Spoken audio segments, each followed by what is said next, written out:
Hello, everyone. This is Dale Blassingham again, lecturer here in the School of Journalism and Mass Communication at Texas State University. And some of you may know I also am the social media director of a small marketing company in San Antonio. So I wanted to talk to you a little bit about one of the hottest job markets out there, and this is hiring people to do social media for a living. I want to talk to you about some of the advantages, some of the things to watch out for, and then talking specifically about the social networks themselves and what may apply to each of them. A few overarching guidelines of social as a profession. For the most part, it's a 24/7 gig. I think a lot of us, this is now just kind of woven into our fabric of how we work. We expect to be working or at least on call or on guard for 24/7. I know when I worked in news, it was just, that was the fact of life. So the days of the 9 to 5 are pretty much gone. So especially with social, you have to be available 24/7. If you work for a small mom and pop place or you're doing social for, something like that, you might be able to get away from with not having to do that. But especially when you have bigger brands that you're representing and there might be crisis situations, you're expected to be available. So making sure you have all the apps downloaded on your phone and have a system in place for what you're going to do if something happens when you're not at home in front of a computer is a good thing. Social, especially in newsrooms, is often thrown off either on the new employees or the interns, which is a shame for the brand itself, but it's a great opportunity for new employees or for our students who are going in as interns. Uh, Newsrooms especially have older people still in management that are, being ushered out the door now with this latest generation, but they still expect our students and you as the younger people to understand this stuff. So you don't go in and say, I don't really do Twitter. I don't think it's really valuable. That's not what they want to hear, because that's probably part of the reason why they brought you in, is because they expect you to do that stuff. So having this positive attitude about social and having ideas of how you can help with it really does make a huge difference. Social requires both quantity and quality.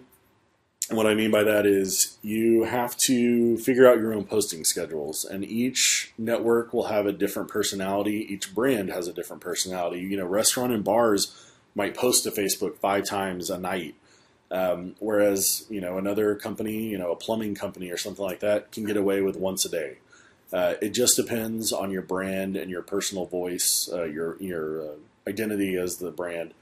And so that might be different for each network. You might tweet a lot because you're answering questions from people, whereas you might only, post to Facebook once a day, or to Pinterest maybe 3 times a week, something like that. You'll figure it out on your own. What I usually tell potential clients is that, at least once a day is what I would recommend. Some of them, I'd rather do 1 post a day that's quality than 10 posts a day where most of them are crap. So that balance of quantity and quality is really important. Gary Vaynerchuk, who I love, and I agree with almost everything he says to go where the eyeballs are, which is everywhere. This is one part where I kind of disagree with him. Yes, you should be fluent in everything, but you should also be able to match your business or your brand with the right social network first. So if you're a baking company, Pinterest is the obvious choice. You're going to probably want to focus most of your efforts on Pinterest before you get into the other ones. So being able to marry your brand and your mission with social to the network themselves that will carry out that mission or that promise best is my best advice. That doesn't mean you ignore Facebook, you ignore Twitter. You just might reassess some of your efforts and man hours in terms of how you're handling the social account. It goes without saying you need to be professional. People have very little tolerance for spelling and grammar issues with companies and brands. It makes the company look horrible. It makes you look horrible. So just don't do it. The same thing goes with tone. If you're really snarky, unless you're running social for Dick's Last Resort, your tone needs to be professional, polite, and courteous. We talk a lot about finding your own personal voice, a genuine voice, for your personal accounts and how you use social on your own. Same thing applies to brands, and this isn't as easy as it sounds. But once you get that voice down and once you realize, okay, this is how people view us as a company, this is how we talk, this is how we spread our message, people really come to cherish might be of a strong word, but they come to appreciate that. And so finding that genuine voice is really important. And finally, in these guidelines here, you have to be responsive. You have to be willing and able to handle complaints, especially on social, which we all know people love to complain on social. And you have to be professional. You have to handle it well. You have to handle it quickly. People, especially upset customers, when they complain, they expect a response immediately. It's the equivalent of walking up to the front desk and having the clerk just turn their back to them and ignore them and read a book or something. So that goes back to the 24/7 gig. You have to be constantly checking. I know I check our accounts about once an hour, and even that I could probably improve on. So you have to really be responsive. So what do you do? How do you write content? How do you come up with content for brands or for social media as a profession? Gary has 6 different ways of how to make great content. And I really like these tips, so I'm going to go over them really quickly. One, great content is native. And what he means by that is you post to Facebook, you post to Twitter, you post to Pinterest, you use the correct lingo, you use hashtags on Twitter, you use hashtags on Instagram, you're being very visual on Pinterest, you're storytelling on Facebook, you're not using a service where you post to all 5 of them at the same time with the same message. People can tell that right away. Facebook can tell that, especially. Facebook, it's part of its algorithm is to weed out stuff that isn't posted natively to Facebook. So the first thing is post it to the network that you're posting to. Don't go through third-party services that mass post, or don't link your Twitter account and your Facebook account. People see through that. It makes you look like you're, you know what it's like when you see a tweet and the link is an FB.com link. They're not really on Twitter. They just have their Facebook and Twitter account linked. So same thing goes with brands. Great content doesn't interrupt. This goes back to the quantity and quality. If you're posting all day, especially as a brand, you have to really respect that relationship with a customer. And if you're just beating them over the head with sales messages, they're either going to unfollow, they're going to unlike, whatever. So make sure this genuine voice comes into play, figuring out that scheduling and making sure you're not interrupting them. Great content doesn't make demands often. So we call these demands calls to action.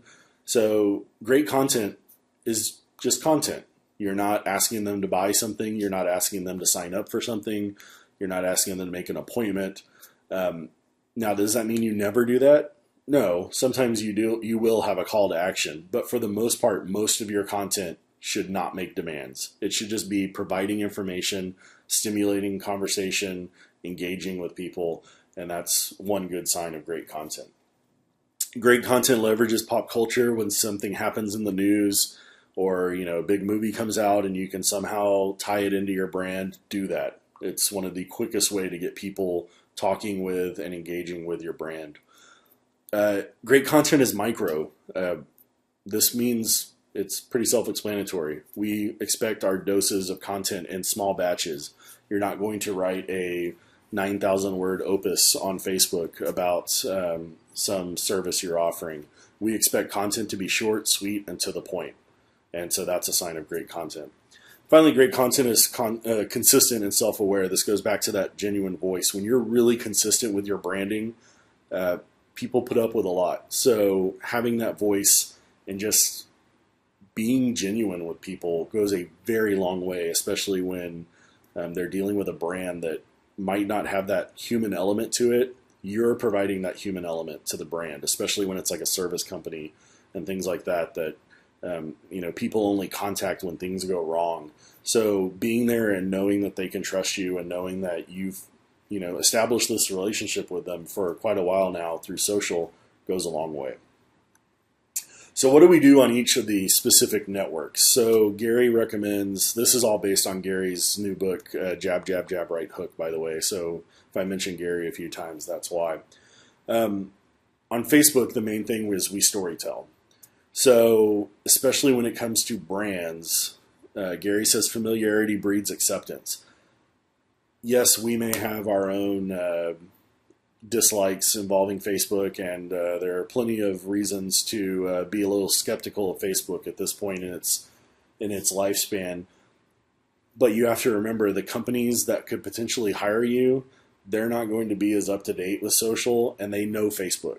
So that might be your step in is, well, I don't really want to do, Twitter or any of that, but I'm on Facebook and my kids are on Facebook and they seem to like it, and it's going to be an easier sell to get them on Facebook. So remember that. So don't immediately throw Facebook out the window. It's still the network with the most people by far, and it's not even close. One thing that's really important to remember with Facebook, though, is EdgeRank. EdgeRank is the Facebook algorithm that determines what people see in their news feeds. So you've probably heard that, or you may have noticed, when you go to Facebook and you look at your news feed, you're not seeing anything close to, you may have 1,000 friends and you might just see the same 40 people over and over again. Well, that's because of EdgeRank. So EdgeRank is based on a lot of things. What it boils down to for brands, most importantly, is interesting content. Facebook wants to see that you're posting quality content.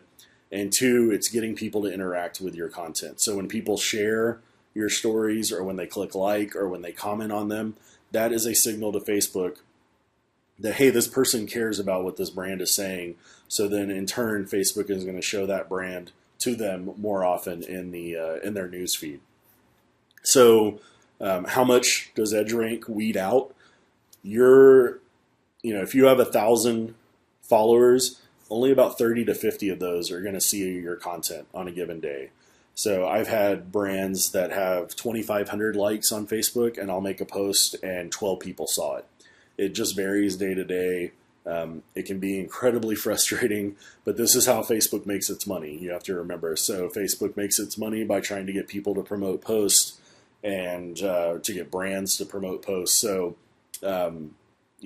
Facebook's a free service, so it's kind of hard to complain about it when Facebook has allowed for this unprecedented amount of brand interaction and relationships with customers. Facebook makes its rules, and we have to play by them. You have to stay vigilant with Facebook's changes. Facebook changes its algorithm regularly, so staying up to date on the changes and knowing what content is now out of fashion with Facebook, stuff like that, really important.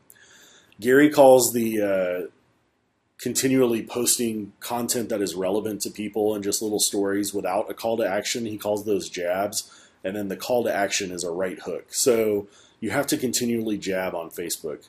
You know what it's like when you follow a brand and all they do is ask you to either buy stuff or sign up for stuff. You don't want to do that. You want to provide content that is of value to people that they might take part in, share, like, comment on. And one of the great things about Facebook is you can target very specific, depending on who you're after, you can get down to, I want renters in the city of New Braunfels who are aged 18 to 23 and female and who like beauty salons. I mean, you can get down incredibly targeted to where you're targeting your posts, you're targeting your ads, and they really do a good job with that on Facebook. So some brands that really do Facebook well, Jeep is a great example, and this is kind of the picture-perfect example of Jeep. If you have a friend who has a Jeep and they have a soft-top Jeep or a no-top Jeep, you kind of picture them with getting out and getting dirty and doing adventurous things. And Jeep used this post and the line, "It's a Jeep thing," and I think it really encapsulates what Jeep's all about. It's a perfect storytelling opportunity with very little words. You can see the post just says, "We think the phrase 'it's a Jeep thing' is the perfect description for this photo. People may not understand, but that's the way we like it." And the picture really does the storytelling. So this would be a part of that genuine voice. This is what I think of when I think of Jeep, and I think it perfectly encapsulates what their brand is about. So on Twitter, the main value is to listen. Gary often talks about, you should spend most of your time at the beginning on Twitter just focusing on listening. And he talks a lot about content often has far less value than context. So If you're listening to people's conversations and you can help provide context, that's a great place for a brand to step into a conversation and, hey, actually, this and this explains this, and here's why that happens. Not necessarily butting in or trying to sound like a know-it-all, but just interjecting into the conversation and trying to add value, trying to add context to that conversation. Twitter is prime for engagement, of course. We have access now to what all the customers would normally be saying behind closed doors. We can search for that content and find it and respond to them or engage with them or tell them, hey, we thought that was really funny. So Twitter is, it's a no-brainer for companies, especially companies that are involved with customer service, which just about every company is, concerned about what their customers are saying. One of the things about Twitter, when you really think about it, is people on Twitter are constantly looking for attention from strangers. So if a brand can help provide that attention, it makes them feel like, hey, this brand cares about me. So that's a good thing. Like I've talked about, customer service, finding that conversation, building a community, providing good content. Links are incredibly important on Twitter. So have plenty of blogs written that you can share with people, or parts of your website that might help answer questions. It all comes back to conversing with people, engaging with them, providing context, and providing a service for people. That's what they're looking for when they're looking on Twitter. Here's a great example of listening on Twitter.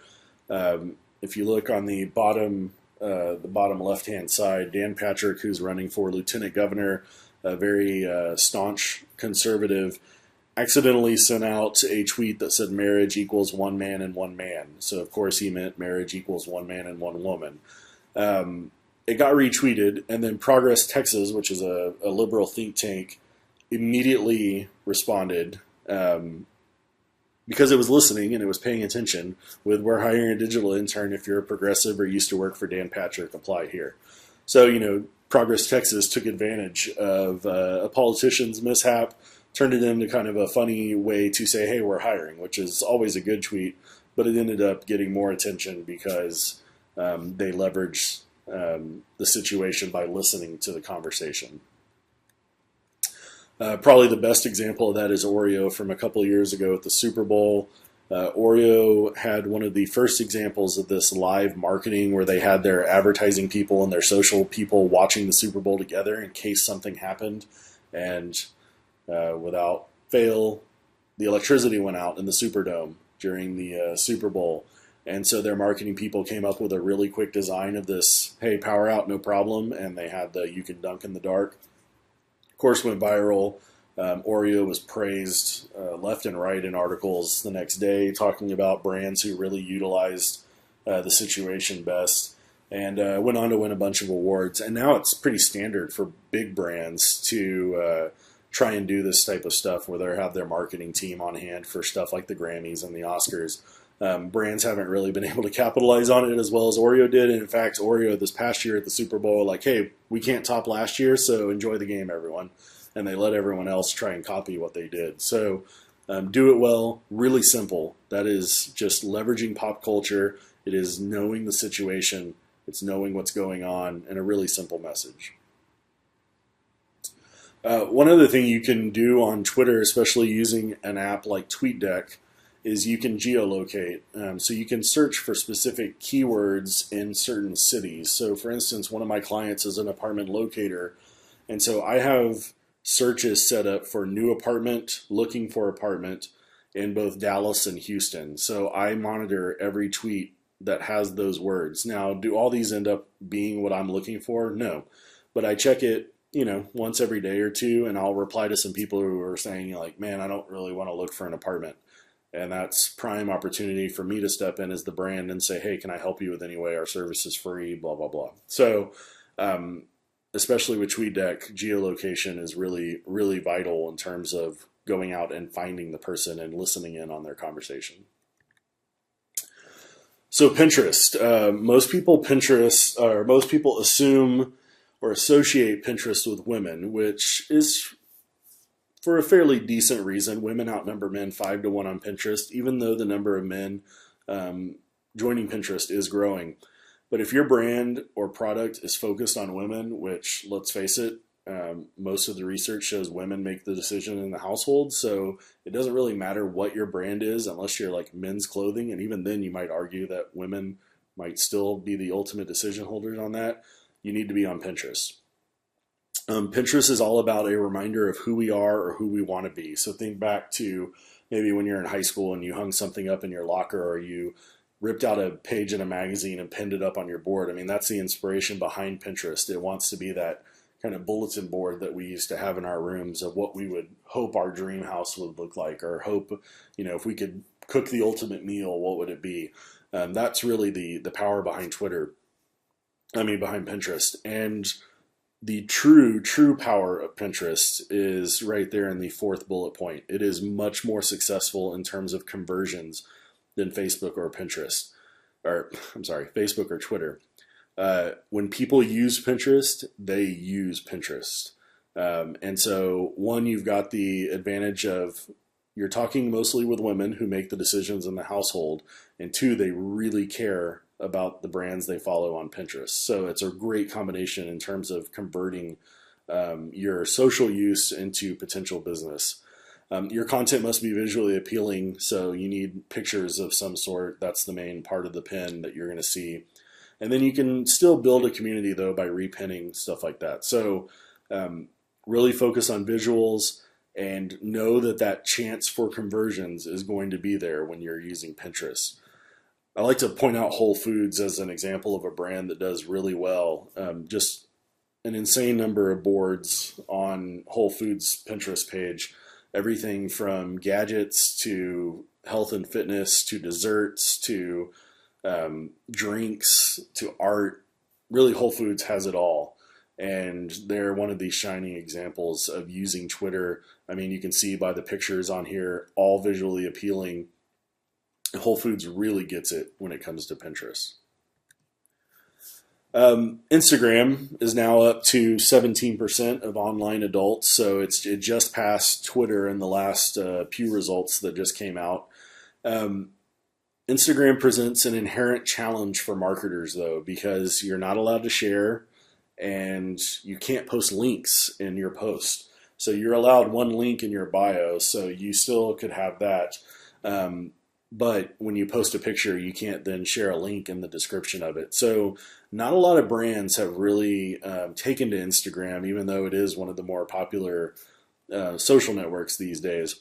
But if your brand or your company has advantage of having beautiful content, mainly images, of course, coffee houses in particular seem to do really, really well on Instagram. People love the fancy top on a great cup of coffee. So that's just one example. People expect original photos. They don't want stock photos. They don't want commercials. They want you to actually be taking that photo and sharing that photo organically. Instagram has a much younger audience, and you can absolutely go crazy with hashtags. On Twitter, if you see somebody with 5 hashtags in a post, you might kind of raise your eyebrow. Same thing on Facebook. Instagram, it is no problem to put 20 hashtags in a post, as long as they are relevant and might help get that in front of other people's eyeballs. Go ahead. I think Justin Timberlake does a really great job on Twitter, on Instagram. Obviously, he has a professional photographer taking his photos, but they choose incredibly artsy angles and just really, really cool photos. So it's not just him standing on stage. It's always a really great shot, and he does a very good job of regularly updating his Instagram, for one thing, and also just sharing incredibly cool photos that people then in turn want to like or share with, or not share with other people, but mention other people to get them to see it, and that in turn builds the audience for it. Finally, I want to talk a little bit about Tumblr, which you might think of Tumblr as a blogging platform, which it is for the most part, but it still has some social components to it. When people go on Tumblr, they spend a lot of time on Tumblr. So that's a good thing for brands, that you might have some quality time with them. Tumblr does skew younger. It's very much in that 18 to 34 demo. One difference between Tumblr and something like WordPress is Tumblr gives you, even if it's it's a free account, but you have really complete artistic control over the look of your Tumblr page. So you have access to changing colors and fonts that you might not have with a free WordPress account. You connect via interests. So, for instance, I use my Tumblr. I follow a bunch of national parks. I follow Sherlock blogs. I love the show Sherlock on the BBC. And I follow Jimmy Fallon, who I don't regularly watch The Tonight Show, but Fallon really has mastered, if you look there at the bottom, the animated GIF. The Tonight Show with Jimmy Fallon has really mastered the animated GIF. And so beyond his viral YouTube clips, his posts on Tumblr go viral as well with his animated GIFs. It's just crazy. So if you've never seen the Tonight Show with Jimmy Fallon page on Tumblr, really check it out. It's a great example of instantly getting that content out even before the show airs. In turn, trying to get people to watch the show that night. And even if they didn't watch it that night, they're going to talk about it the next day. And people are either going to go to YouTube and watch the clip, or potentially watch it down the road. And the Tonight Show with Fallon in particular has really gotten that whole, hey, we don't care how you consume our stuff as long as you consume our stuff. And so Tumblr is a great place to do that. Speaking of animated GIFs, pretty much most of the animated GIFs you see probably originated on Tumblr at some point. They were stored there. So Tumblr really is known for the animated GIFs, and a lot of brands are doing that quite well.